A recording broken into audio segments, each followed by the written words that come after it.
Good morning, everyone. This is Debbie Royce, Empire State Development's Corporate Secretary. I'd like to welcome everyone to this morning's Bond Financing Committee meeting. Before we formally begin, I would ask that everyone please mute your line unless you are speaking, and we'll begin today by taking a roll call of the committee members. Howard Zemsky. Present. Eric Gertler. I am present. And Superintendent of the Department of Financial Services, Linda Lacewell. Present. Thanks so much, everyone, for joining today. And Howard, you are ready to begin. Okay. Thanks, Debbie. Good morning. Before I call the meeting to order, I'll note for the record that I'll serve as the acting chair for today's meeting. I now call to order the meeting of the Bond Finance Committee, members of the New York State Urban Development Corporation doing business as Empire State Development for Monday, November 23rd, 2020. I'd like to note for the record that due to public health concerns, and as authorized by an executive order of the governor, this meeting will be conducted by teleconference. I'll note for the record that the public was given the opportunity to comment on the agenda item by submitting their written comments by 4:30 p.m. on Friday. I'd like to further note for the record no comments were received from the public concerning today's agenda.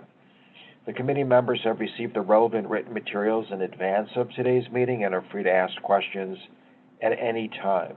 I'll now ask the committee members whether anyone has a potential conflict of interest with respect to today's agenda item. If so, I'll ask you to please make an appropriate disclosure on the record at this time, and we'll remind you to recuse yourself from any discussion or vote with regard to the item.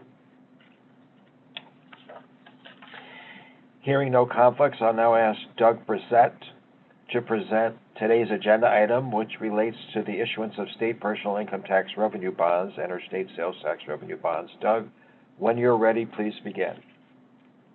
Thanks very much, Howard. Good morning, everybody. Today, the committee is being asked to approve the proposed sale and delivery of one or more series or subseries of the New York State Urban Development Corporation's, more simply, the corporation, state personal income tax revenue bonds, or PIT bonds. In connection with approving the bonds, the committee is also being asked to approve forms of multiple documents, as well as the parameters of the PIT bond sales terms. PIT bonds may be issued as tax-exempt and or taxable bonds on one or more dates in an aggregate principal amount not to exceed $2.5 billion.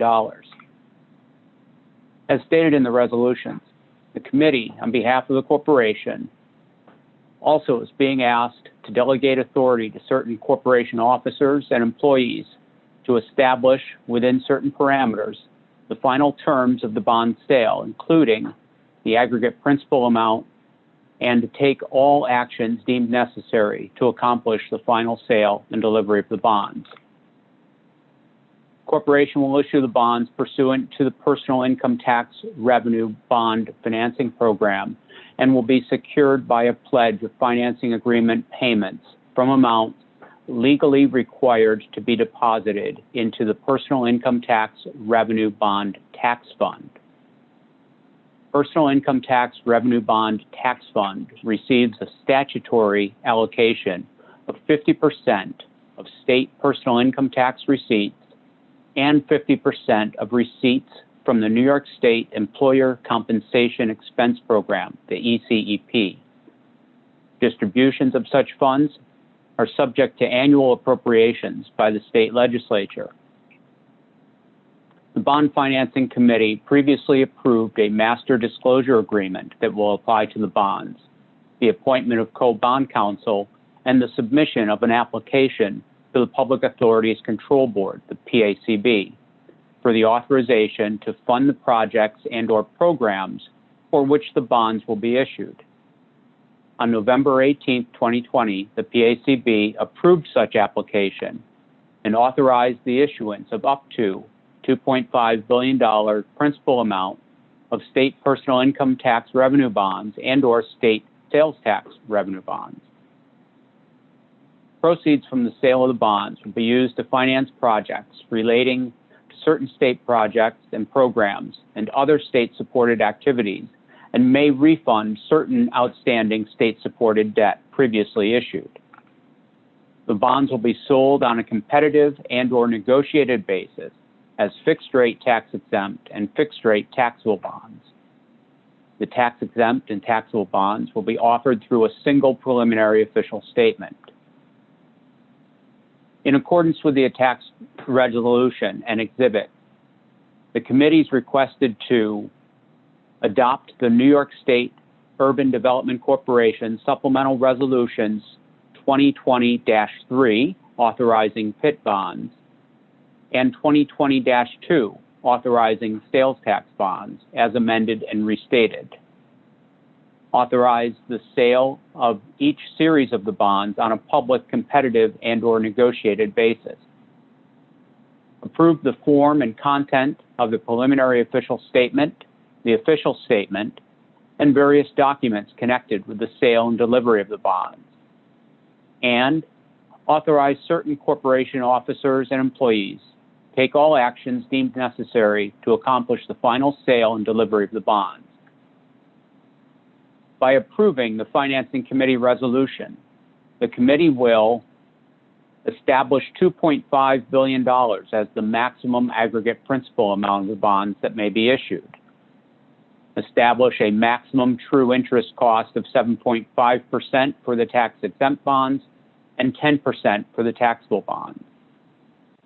Establish the maximum final maturity date of not more than 30 years after the bond issuance date.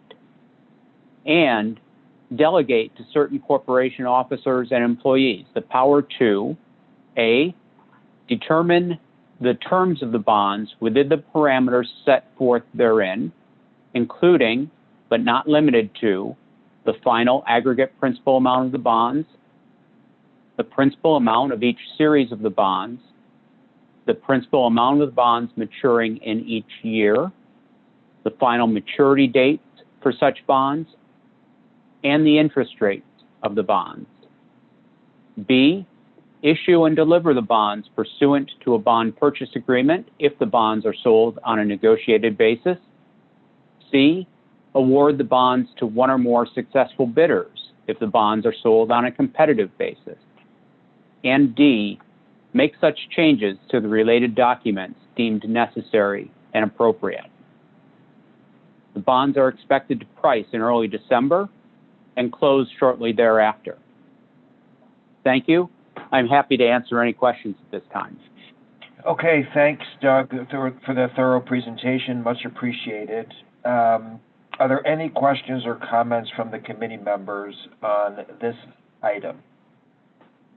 I just had a question that I just wanted to understand or have clarified. So under that, there's a maximum interest rate. And is the intent of that the idea that if it's at those levels, we wouldn't want to be issuing bonds because the interests are too high? I mean, obviously interest rates are much lower than that maximum. But if you can just sort of reiterate, the intent behind that. Eric? Yeah. Go ahead. Yes. No. Go ahead, Zane. We had this raised at another meeting a couple of years ago. These are terms that were set in another interest rate environment, and I had talked to someone at DOB if we could change the language, and the answer was they prefer to just leave it the way it is. So it's not realistic in today's interest rate environment, but we were told not to change that language. So these are very high rates. We'd never go near that. Correct. I mean, we're not even close, but right. But again, I understand that. Is the intent what I had indicated, that we wouldn't want to be borrowing at those rates anyways? Correct. Okay, fine. Okay, that's it. I just wanted to. Okay. But the rates are priced competitively, right? I mean, they are competitively priced at the time of sale. Yes. Yeah, so to put this into perspective for everybody, the last run of numbers that we did, which at this point is a week ago, the total interest cost on the entire series of bonds was 2.6% at a weighted average maturity of 16 years. Right. Okay. Any other questions or comments from the directors to Doug or anyone else on finance or legal on this item? Okay, I've noted earlier we don't have any comments from the public with regard to this item. Is there a motion to approve the item? Motion. I'll put forth a motion. Okay, Linda, Eric, motion and second. All in favor? Aye. Aye. Any opposed? Okay, is there a motion to adjourn the meeting? We have no further business. Motion to adjourn with a happy Thanksgiving to everyone. Okay, thank you. It's an important distinction. Happy Thanksgiving, everyone, and thank you all. Thank you. Okay. Thank you. Bye. Thanks, everyone. Thank you.